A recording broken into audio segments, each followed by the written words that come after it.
We can keep him out. I'm Jessica Denson, and this is Lights On. Welcome, everybody, to a new live episode of Lights On. As a reminder, if you're not already subscribed, please subscribe to the Jessica Denson YouTube channel, which is where you're watching this right now. I am doing this completely independently right now, and I have to tell you, the momentum behind these broadcasts, the momentum behind this movement, in particular, the issue that I'm focusing right now on, which is bringing Trump's disqualification from serving to the forefront, demanding that our lawmakers act in response to this, is building so much momentum. I have gotten overwhelming feedback from you, from others in positions to help us amplify this and demand that our lawmakers do not let democracy die on our watch. So I just want to thank you so much for being part of this with me, for helping me grow my independent channel, and for God's sakes, doing the work with me to keep this man who is constitutionally disqualified, who is a convicted felon, a Russian asset, from destroying our republic on our watch. It has been a beautiful thing to watch. I'm feeling so inspired, so incredibly inspired by all of the feedback and encouragement and activism and involvement that you have shown me. Today we have an excellent guest, Andrea Chalupa. She is here by popular demand. So many of you told me a couple weeks ago, please, please, please get in touch with this other extraordinary woman, Andrea Chalupa. She's a filmmaker, a journalist. She was an activist in Ukraine's Maidan Revolution. She knows so much about the Trump-Russia connection. She is not shy about talking about election anomalies and the need, the failure that we just passed to do our election hygiene and have recounts into this election.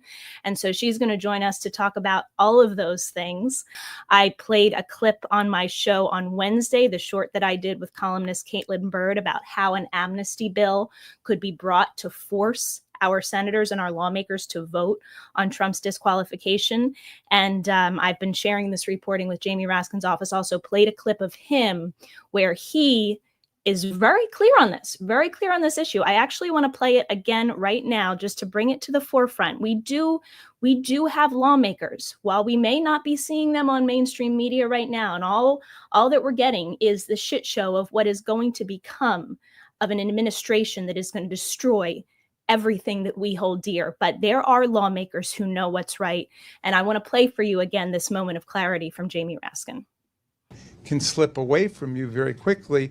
And the greatest example going on right now before our very eyes is Section 3 of the 14th Amendment, which they're just disappearing with a magic wand, as if it doesn't exist, even though it could not be clearer what it's stating. And so, they want to kick it to Congress. So it's going to be up to us on January 6, 2025, to tell the rampaging Trump mobs that he's disqualified. And then we need bodyguards for everybody in Civil War conditions, all because the 9 justices, not all of them, but these justices who have not many cases to look at every year, not that much work to do, a huge staff, great protection, simply do not want to do their job and interpret what the great 14th Amendment means. So there's Jamie Raskin speaking very clearly about what their job is to do on January 6th, that their job is not to certify this man who remains constitutionally disqualified. I want to be really, really clear about this, because I've seen some other reporting out there. Some of you have pointed me to a piece that is on Legal AF, which is the sister network of Midas Touch. As you know, I left Midas Touch over there, not wanting to discuss recounts or election anomalies, not wanting to have a full-fledged conversation about this. But someone pointed me to a piece on Legal AF done by actually a friend of mine, Shan Wu. Wonderful man. He was on guest on Lights On last year. However, in this piece, he kind of goes through a jumble of election questions. Maybe he calls some of them conspiracies.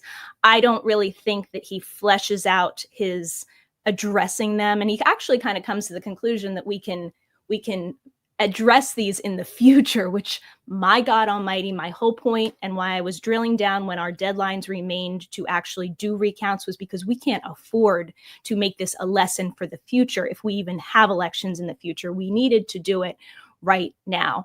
But the other thing that he addresses in this piece, which I'm just like, why? Why are people putting this narrative out there? I simply cannot understand it. He basically says that the 14th Amendment issue is dead because of the ruling in Trump v. Anderson. Let me be crystal clear to you. That is completely wrong. If you watch my live episode from last week, go onto the Jessica Denson YouTube channel, bring up the live episodes. It's the live episode from 1 week ago. I went thoroughly through the scholarship of William Bowd and Michael Paulson. These are the two individuals that led the charge on why Section 3 of the 14th Amendment is still very much alive. Before Crew brought that case in the Colorado Supreme Court. And they wrote a follow-up piece just recently called Sweeping Section 3 Under the Rug. And it makes crystal clear that despite the, quote, judicial train wreck that is Trump v. Anderson, it does absolutely nothing to remove Trump's disqualification from office that remains. All that decision did was say that Colorado as a state, which is also, this is a completely flawed reasoning, but this is what it said, that Colorado as a state did not have a right to remove Donald Trump as a federal candidate from their ballot. That's it. They did not reverse the findings that he was an insurrectionist by the lower courts. They did not say that he could be sworn in and was no longer bound by the 14th Amendment. None of those things were said. And if we are to be a constitutional republic and not a Soviet republic, for God's sakes, we have to uphold this. So I've been sharing very much ways that we can do this, ways that we can do it before January 6th. The piece that I put out 2 days ago with columnist Caitlin Bird, I read to you from her piece last week, and it was just so excellent that I thought, I've got to get this woman on the show and talk to her about her idea for this week, because I thought it was so brilliant. And that is to force the issue of whether or not Trump has amnesty. And one thing she brought out on Blue Sky after we talked is it doesn't have to succeed. I mean, if it fails, that's perfectly fine. The point is that you have brought this issue to the forefront. You have, by bringing the amnesty bill, you have affirmed that Donald Trump is still constitutionally disqualified from holding office, which he is. So go back, please. If you haven't seen it yet, watch that conversation I had with Caitlin. Also, you all have been sharing with me different ways to get this out. I gave you phone numbers on that video to contact Congress. I have other people that have reached out to me with ways that we can really, really amplify this conversation. And as I said, it has this movement has so much steam behind it. I saw another petition today that someone shared with me. It's on ResistBot, which kind of, when you sign the petition, it goes directly to your representatives. It only had like a handful of signatures before when I first saw it. But if we could get everybody on this stream, everybody watching this video, to go sign this petition. They ask for donations, but you don't need to donate. Just sign it, share it. It's an amnesty. They're asking our Congress people to bring this amnesty bill to show Trump is constitutionally disqualified. I read the website. It sounds right to me. It says, I urge you to bring forward a bill of constitutional amnesty for Mr. Trump, a measure that would either secure the requisite 2/3 majority vote in Congress or render him disqualified from holding public office under Section 3 of the 14th Amendment. The gravity of this moment cannot be overstated. Failure to address these questions risks further division, emboldens future abuses of power, and weakens our republic in the eyes of history. This bill would create a definitive resolution, one rooted in the rule of law and the principles enshrined in our Constitution. So if you want to sign that petition, go text PGZBAX to 50409. I don't have the link in the description right now, but by the end of this live episode, I will get it up there. But in the meantime, you see it up on your screen. Text PGZBAX to 50409, and we can all get some more signatures on that petition. As usual, and you shared with me that you enjoyed this, I have gotten amazing feedback, amazing comments. By the way, I'm being inundated. So if you've sent me some particular lead or particular idea or theory, please understand I'm being inundated. I'm doing my best to consolidate what I understand and the research that I'm doing into the most practical ways and effective ways of taking action right now. But in the spirit of all of the beautiful feedback you've given to me, at the end of the show, I'm going to share some of your comments again. They're excellent. A lot of times you crystallize thoughts better than I have, and I'm going to share some of them with you. And some of them really, really get to the heart of what the stakes are right now and the responsibility of our lawmakers to uphold their duties to our Constitution, to not let the sacrifices of our ancestors fall in this moment to literally a Russian asset. We can't do this. Let's take that Russian asset and segue right to our guest today. I'm so happy to have her here. Andrea Chalupa, co-host of Gaslit Nation, filmmaker, author extraordinaire. Welcome to Lights On.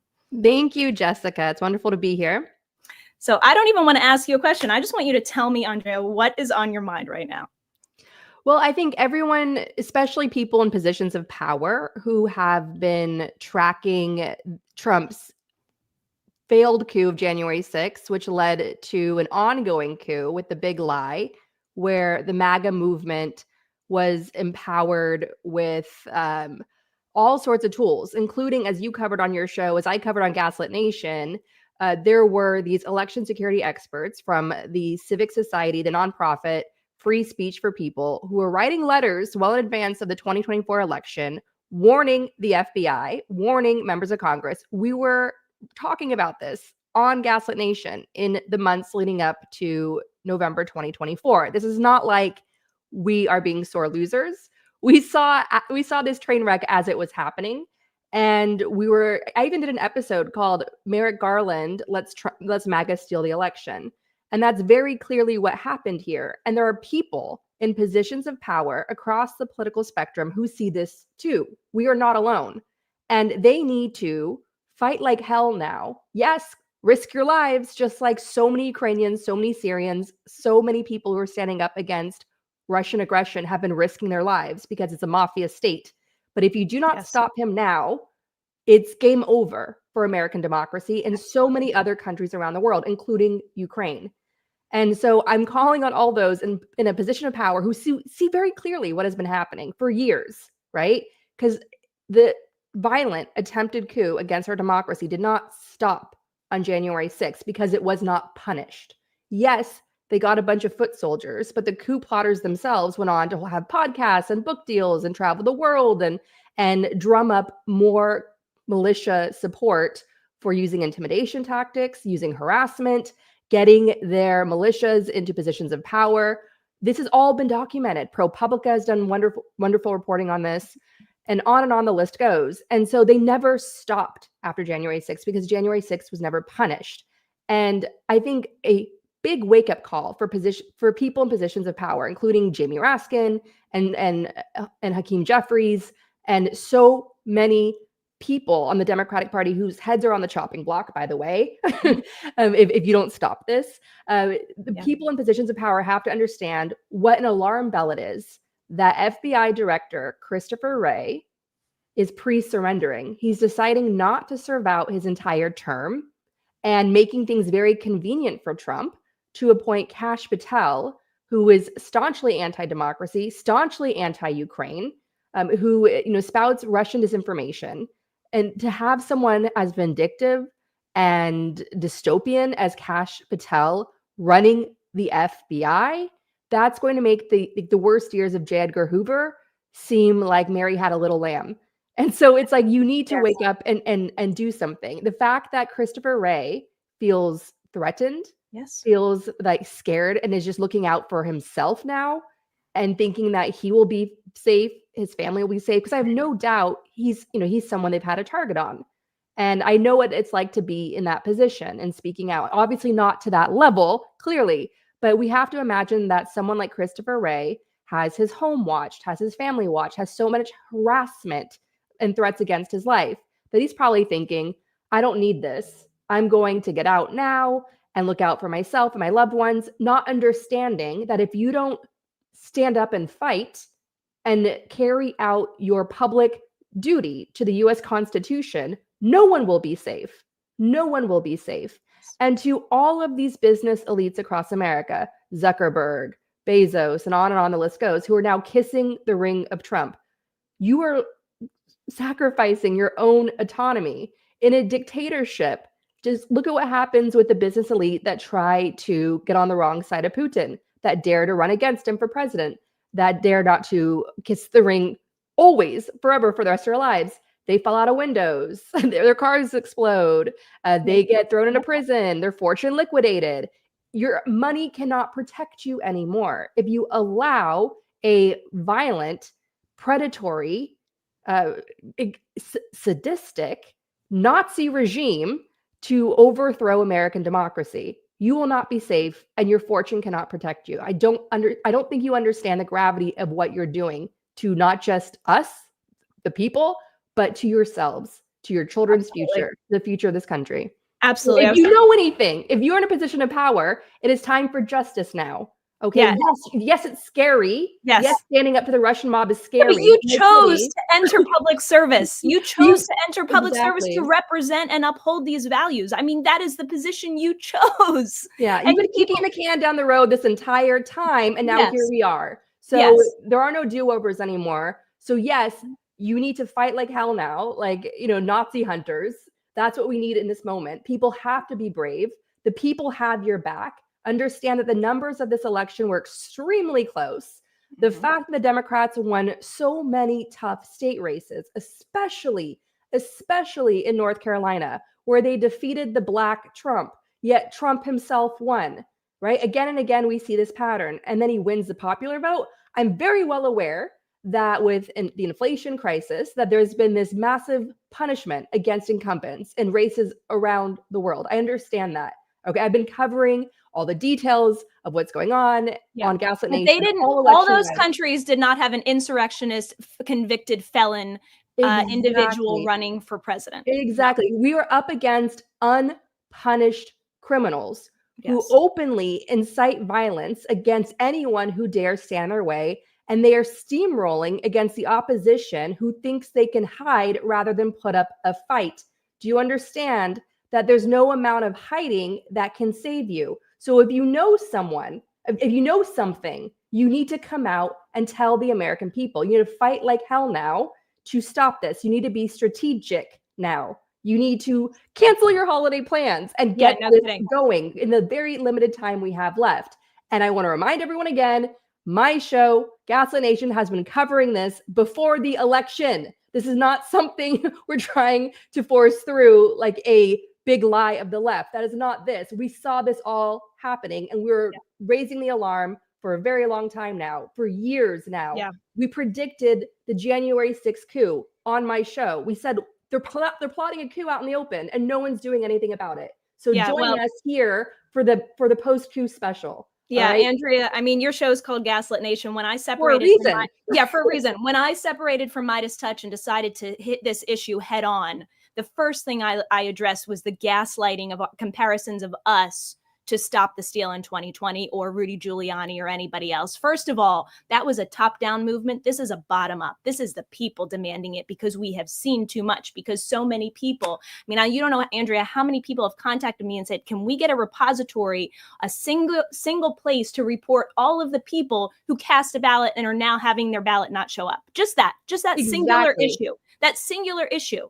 But I mean, there's so many things you mentioned, and the way you're talking to our Democratic leaders in particular, because they're the ones we're counting on in this moment, could not be more spot on. You know, one thing that I always go back to is Adam Schiff, now Senator Schiff's statement at the end of impeachment 1, where he said, if you vote to acquit, your name will be tied to his with a cord of steel and for all of history.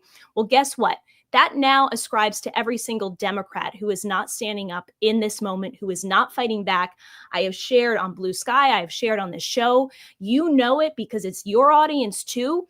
People right now feel so disconnected, so disillusioned, so abandoned by the Democrats who have been telling us for years that this man is a Russian, is backed by Russia and wants to destroy our country, and are now just, as you said, like, I mean, Christopher Wray may not be a Democrat, but Jim Clyburn calling, and John Fetterman saying to pardon Trump, people just saying we're going to mitigate the collapse of our republic. I mean, No, these people, their names will be tied with a cord of steel to Donald Trump and for all of history if they don't stand up for us right now. Yeah, Democrats love to punish their base, where MAGA Republicans love to promote their base and empower them and value them. And so I understand this election was close. One of the reasons why it was so close is because Democrats don't fight for their base.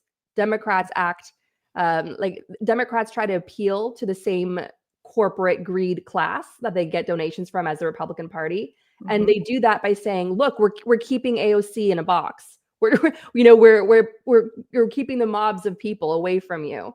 And we'll look at us campaigning with Liz Cheney, who has zero electoral support out there, like not much of a following of voters out there. So yeah. Democrats they also are responsible for years of pre-surrender, years of not acting with urgency. It wasn't a Democratic operation to say that Trump is a Russian asset that has been developed over decades for when the Kremlin should need him. That's been widely reported by wonderful journalists, including the investigative reporter Craig Unger, who wrote 2 books on it, House of Trump, House of Putin, and American Compromat. It's also been documented in the bipartisan Senate intelligence report, as well as the Mueller report, and a lot of great journalists around the world. It was Five Eyes, the security alliance with Australia, the UK, and other countries. It was Five Eyes, started with Australia, that rang the alarm that Trump was working with the Russians. So it was not the deep state and the Democrats, trying to stop Trump from coming to power. It was our American intelligence. It was the FBI, it was the CIA that failed the American people from allowing longtime Kremlin operative Paul Manafort to do for Trump what he did for Viktor Yanukovych, the Kremlin's puppet who tried to turn Ukraine into a dictatorship and got overthrown in a popular uprising. I do not trust the American people to have what it takes to launch a popular uprising like Ukraine, like Syria, because that could lead to civil war. And I think Americans are far too comfortable. I do think we might see more assassinations, like what we saw, more copycats of the United Healthcare killer, right? The claims adjuster assassin. I think we're going to see more copycats. I think that's more of the American way. That's always, we've always had these horrible assassinations. But the problem with that is that it goes both ways. They can come after our side too. And so what I'm telling people in positions of power, if you do not stop Trump, you are headed into a world of mass uncertainty and violence. Like, people are going, if they feel like they have no outlet for their voice, for justice, they're going to turn to vigilante justice and take matters into their own hands. We've seen that before in periods of history. That's what happened in the Great Depression, when you had Bonnie and Clyde and Don Dillinger, who were bank robbers, who were seen as standing up against federal inaction to help the people from these greedy banks. They were folk heroes of their day. And so we're going to enter a period where the people are going to more and more take matters in their own hands, and that will create greater fractures in society, greater unrest, greater violence, and a breakdown of our society. So I'm telling you, people in positions of power, you need to restore justice here. You need to do everything it takes now, or else you're condemning us to not just years, but decades of a horrible descent into dictatorship and a massive revolt, an uncertain, violent revolt against it that you cannot stop and you cannot control. Yeah, you're talking, Andrea. Now, damn it. Yeah, now about like lone wolf actors, but I've not had this conversation since the election. I have not, but I feel like it's the elephant in the room. It's what all of us know, that violence is coming. Like, if we don't handle this, we're not condoning that. We're just telling you that we're not condoning it. We're saying it's exactly. There's always a snapback against it, because people feel they're dead if they do. They're dead if they don't. They're dead either way. So people, when they get cornered, they take extreme measures. Yes. Yeah. I mean, I saw you put on Blue Sky the other day, Trump's promise to deport 11 million people can only be achieved through violence. And that violence would be carried out by those who take pleasure in it. And so you've got the action potential reaction. I'm thinking constantly, and I've had these conversations privately about the position our military is going to be in to uphold their two duties, which are to follow orders, but to not follow unconstitutional orders. And I'm again saying what I think is the elephant in the room and what I have not spoken before. And I foresee conflict within our own military ranks when this man takes power, if we let it happen, God forbid. Yes, as exactly. you said. And what's going to happen to those people? They have a plan to target those people, to harass those people, to threaten those people, maybe even kill those people, arrest them. So if you are a white male with lots of money, lots of privilege, lots of power, and you think you're going to be fine, and it's only the most vulnerable that are going to get swept up in this nightmare, you're absolutely wrong. Look at Putin's Russia. It's currently on the verge of collapse, on hyperinflation. It's a prison, a totalitarian prison. Yes. And for years, the West has calculated that if they turn those screws to tighten those sanctions, they will force the Russian elite, the court of oligarchs, to overthrow Putin, not understanding that all these men fear for their lives, fear for their children. And Putin over the years has picked off a couple that ended up dead mysteriously to keep them all in line. That is what's going to happen to you, white, privileged, rich men out there who think you're safe from this. So all of you in positions of power, now is the time to fight for justice, because once he's back in the White House and those prison bars go down on our country, it's too late. And Ukraine falls too, after how valiantly they fought and showed world history, the heroism of Ukrainian bravery. And you're going to send them to the slaughterhouse by letting a Russian asset back into the White House, gleefully parroting Russian talking points, all of them getting in line, his whole cabinet with these Russian disinformation agents like Tulsi Gabbard. Are you kidding? Like a national security threat like Tulsi Gabbard? Yeah, I know. This is an interview with Russian snipers. When I downloaded the video, I did not get the subtitles, but Andrea speaks a little Russian. I speak even less, but we'll translate it for you on the other side. And a Russian sniper talking about Trump. Курированием и подготовкой военных снайперов испаньолы. Был выбор США и Трамп выиграл. Что вы могу сказать за это? Что могу сказать? Ну, всем известно, что Трамп агент Кремля, поэтому мы тоже за него голосовали. Все будет в порядке. Это шутка или это... Нет, все давно это знают. Ты серьезно, да? Да вы можете у любого спросить. Ага, понял, спасибо. Spasiba, thank you. So he's saying there basically everybody knows Trump is a Russian asset of the Kremlin. He's repeating exactly what Russian state media says, which is they're gleeful over all of Trump's cabinet picks so far. Like they're celebrating. Yeah, 100%. And they, as they said right after the election, this is a man who has certain obligations to fulfill now that we helped him get elected. Crystal clear. I have to close out with this. I want to just point out to all those, anybody that studied Cold War history, Americans with our wonderful naive optimism acted like we won the Cold War and that was our happy Hollywood ending and it was finished, not understanding that the KGB rose from the ashes and they rebuilt this oligarchy and they used greed to infiltrate the elite across European society and American society to use what they call golden handcuffs. Because if the Russian mob can't buy you, they'll kill you. And so over these years, as Russia has been rising again, they've left a trail of not just dead Russians, but a lot of assassinations on UK soil. The US just came out with a statement saying that it looks very likely that Havana syndrome, which has impacted 1,000 men and women, the large percentage who work in intelligence for America, in embassies around the world, and so on, that was likely done by a foreign adversary. So that just came out, and I don't know if people are following that because of everything that's going on right now. But so my point is this: Russia has invaded us through Trump. Trump is their Trojan horse. They've done this in the country of Georgia. They've done this in Ukraine. And if we don't stop them, do you really want to live like Russia? Do you really want to like lose your voice, lose your autonomy, no matter how rich and powerful you are? Yeah, 100%. Before you leave us, I have to help have to have you help me give a shout out to the Syrian people and the Syrian liberation. As you know so well, the assault from Putin and the Kremlin on Syria was a precursor to their playbook in Ukraine, and the Syrian people took back their country from Assad. Can you just give us a few words about that?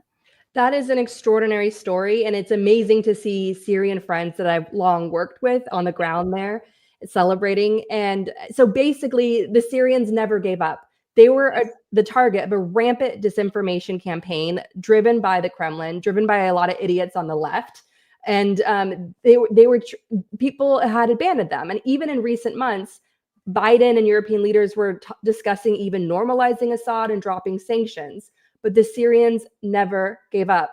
And this current rebel alliance was grassroots driven. Yes, it had US support. Yes, it had Turkish support. But the leader, Jalani, he is an Islamist, but what he did was very smart. He went on this community organizing charm offensive where he brought together all these different factions and promised decentralized power to build the new Syria. And so far, he's been adhering to that promise. And Christian groups and other minority groups are out in the streets celebrating, and women are out there uncovered, celebrating. And so there's a very, very bright future ahead. And I want to also remind everyone that their arrogance is one of our greatest gifts, because Putin saw that the world did not stop him in Syria. Mm-hmm. And so he kept going to Ukraine. 100%. And Ukrainians, there was no consequences. It was impunity. No accountability, just like for January 6th and the coup plotters. And so because he got bogged down in Ukraine, because Ukrainians put up such a tough fight, he kept having to pull out of Syria. And that left Assad vulnerable. And I go more and more into the dynamics of that on Gaslit Nation, because it's an incredible story and it should give people all over the world such hope. Never give up. Always keep fighting. Always stand for your human dignity. You are a human being. You matter. Your voice matters. What the disinformation says about you, threatening you, harassing you, targeting you, stand up and shine your light in the world, because that is what we need. And believe in a brighter future, because we will get there by being defiant and standing together. Standing together, 100%. One more theme of mine that I'll share with you before you leave us is that, I come to this all as a former Trump person. I mean, it's like, I don't even recognize that in myself. I'm like, how could I? I have always going to be more like you if he gets in. And that's the point. That's the point. I said it the first week after the election. I said, you got to realize that the people that realize they've been duped and deceived by this man are going to become our greatest allies. Exactly. We are not against each other. We are against these abusive, dictatorial people in power who want to use us all for their own benefit. So don't let them divide us. We are going to come together more than ever in standing up for our country. And they think they're patriots for the wrong reason, but I think a lot of them are going to be coming to the light and realizing what a real fight for patriotism looks like very, very soon. Amen. Andrea, thank you so much. Everybody, please go check out Andrea at Gaslit Nation, her podcast. Excellent, excellent work there. And your website is andreachalupa.com, right? andreachalupa.com and gaslitnationpod.com. And we come out twice a week and we help everyone stay in this fight. 100%. So great to meet you. So great to have you on Lights On. I hope you'll come back. Absolutely. Thank you. Okay, thank you. So everybody, there is some very fired up inspiration for you. So great to have her on. We didn't have any conversation other than talking about that one Russian clip beforehand. So that was great to just see her so in the moment. I feel like she is reflecting the way I feel, the way you feel. So many of us out there are looking for this fire to be amplified, this fight, this unwillingness to lay down and just wait to mitigate the destruction of our republic. We are not having it. And I'm so grateful, as I have said so many times, to have all of you in this fight with me. As promised, I want to share with you some of the comments that you sent me over the past week. This one is in response to the short I did with Caitlin Bird, columnist Caitlin Bird, a couple days ago about disqualification. It says, yes, Trump is disqualified. Where is our Congress? Where are our Democratic activists? Where is our heart, our spirit, our love for this great country and our brilliant Constitution? I posted your conversation with Caitlin Bird. Thank you so much for your fighting spirit, Jessica Denson. I'm with you. Here's another one. Very nice compliment. You remind me of Jamie Raskin. He is also someone who will not back down or quietly disappear into the shadows. I am researching, trying to figure out what I can actively do because I am fired up. And this line is everything to me. I would prefer to focus on preventing Donald Trump from taking office rather than focus on how to survive the chaos that will ensue after he is sworn in, which seems like what every other person with a media platform other than people like Andrea and a handful of others are doing right now. Here's another one. You can count on the fact that the right thing is never the easy thing to do. That's the test. Do you take the easy way out and go down the wrong path, or do you do what's right, even though it's hard? And that was in response to last week where I talked about the discomfort. I, again, was referencing that chapter from Timothy Snyder's book where he says, stand out. And he talks about how doing the right thing can be uncomfortable. But here's a thought. Courage is like a muscle. The more you use it, the stronger it gets. And the more you exercise it, the less difficult it becomes. And as Andrea was talking to you about today, the consequences of not doing the right thing are going to be so much exponentially more uncomfortable, if not deadly and catastrophic, than the consequences of some momentary unease or discomfort. So now is the time to do the hard thing, and it will become less hard the more we get into it. Here's another one. Thank God for you, Jessica. It's Americans like you that give me reason to get up and stand for freedom. My father was a Purple Heart World War II vet. When I was turning 18, they eliminated the draft. I made a comment to my father about being happy not to have to follow in my older brother's footsteps. My father responded, I am too, but just because you don't have to join the military doesn't mean you won't ever have to fight for freedom. Every generation has and will be called upon to fight for freedom in this country in some way. Now I reflect on his word and what has happened, and I think how a heartless KGB agent has been allowed to suppress his people for over 20 years, giving him the comfortability and, along with his experience in manipulation, the ability to spread his vision across the world. Unthinkable when you zoom out. Think about the sacrifices that have been made for this country. Think that somebody like Vladimir Putin, who poisons his critics, jails them, who has a state where people cannot express their thoughts freely for fear of political persecution, where dissidents are jailed and killed. That country's leader is about to control our country, the United States of America, the freest country in the world. I don't think so.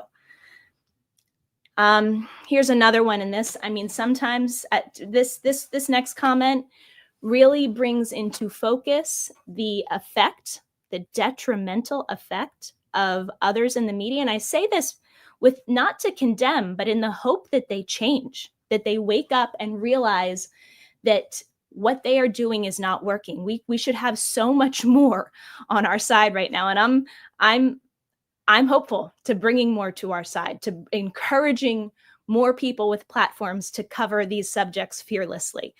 But here's one that really gets to the consequences of not covering them fearlessly.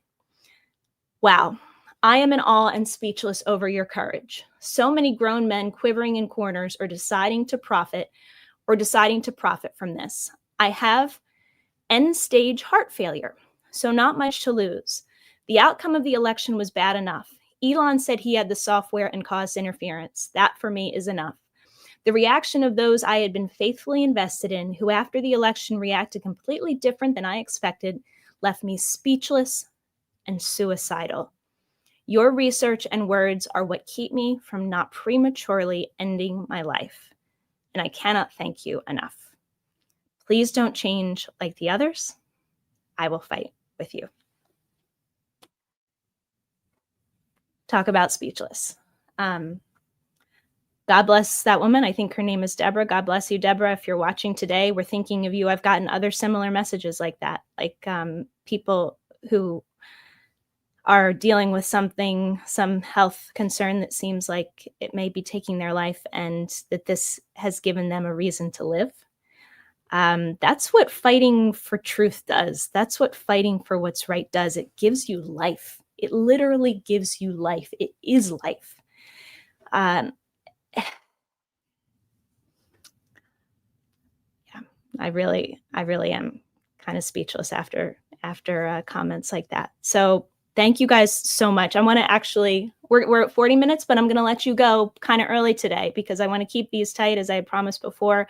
Before we let you go, I'm going to make a couple announcements. I've got Evan Bernick coming up next week. We're going to do another early short in the week. He's a constitutional law professor at Northern Illinois University and the author of The Original Meaning of the 14th Amendment. So we are going to very, very much keep this conversation alive. I absolutely will keep you posted on the prospects with Jamie Raskin and hope to be bringing that to you very soon as well. As I mentioned at the top, we've got a lot of people who have reached out to me who want to help amplify this conversation, in particular, our constitutional duty right now. And I'm looking so forward to making that happen and to making this conversation so loud that it cannot be ignored. The last thing before I sign off that I'm going to read from you is from the Bible. And as I've said before, if you don't like religion, you can just stop the video right now. And I respect that, but this is who I am. I have no life and no inspiration without spirituality in my life. It's what gives me the moral courage to fight and to do these things. And actually, it's what gives me the spirit to not even have a choice, the conscience to be faced with situations like this and not even feel like it's a choice to turn away.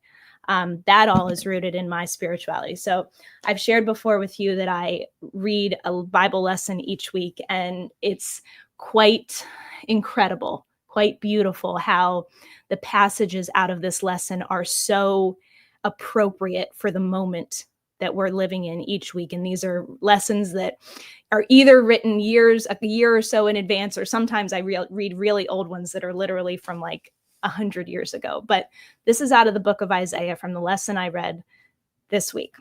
It says, "For thus saith the Lord God, the Holy One of Israel, in returning and rest shall ye be saved. In quietness and in confidence shall be your strength. And ye would not. But ye said, No, for we will flee upon horses. Therefore shall ye flee, and we will ride upon the swift. Therefore shall they that pursue you be swift." What does that say? That speaks to the action of somebody like Christopher Wray this week, who decided to flee from his position in the FBI. We don't get protection and strength and power and dominion from running from these pretentious forces of evil. We get power, strength, and protection from standing still and saying, I will not be moved. I will not be moved. Another passage that is beautiful to me and family members of mine have reminded me of during these past few weeks so many times is from Mary Baker Eddy. It says, "From lack of moral strength, empires fall." So we need to have that moral strength right now more than ever.